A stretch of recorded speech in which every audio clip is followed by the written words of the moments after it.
பிதாசுதன் பரிசுத்தாவின் பெயராலே ஆமேன். மரியே வாழ்க. இன்றைய வார்த்தை, இயேசு கிறிஸ்து தாகமாய் இருக்கிறது என்றார். Jesus said, I am thirsty.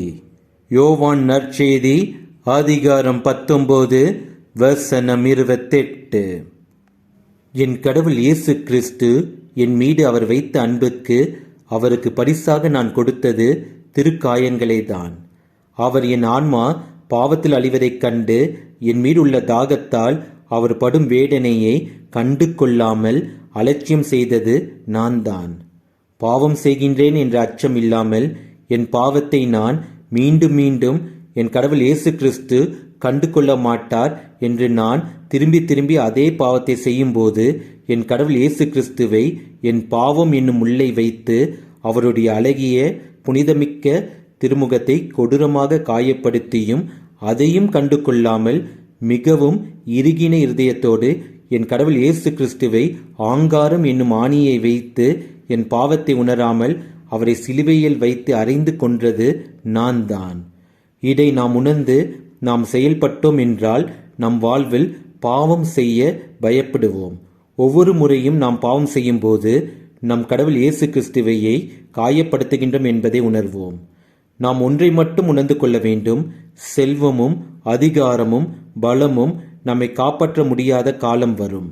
அந்த நேரத்தில் நம்மை காப்பாற்றுவது நம்முடைய நேர்மையான தூய்மையான வாழ்க்கைதான். இயேசுவுக்கே புகழ். மரியே வாழ்க. ஆமேன்.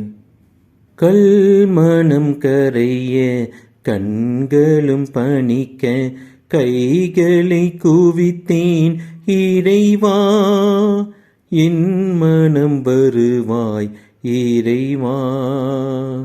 கல்மணம் கரைய கண்களும் பணிக்க கைகளை குவித்தேன் இறைவா, என் மனம் வருவாய் இறைவா.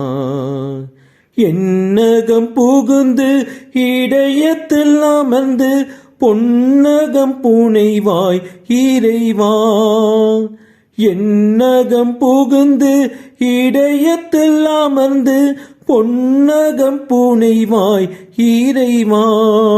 அங்கு புன்மைகள் மறைந்து நன்மைகள் நிறைய இன்னருள் தருவாய் இறைவா. இன்னருள் தருவாய் இறைவா. கல்மணம் கரைய கண்களும் பணிக்க கைகளை குவித்தேன் இறைவா, என் மனம் வருவாய் இறைவா.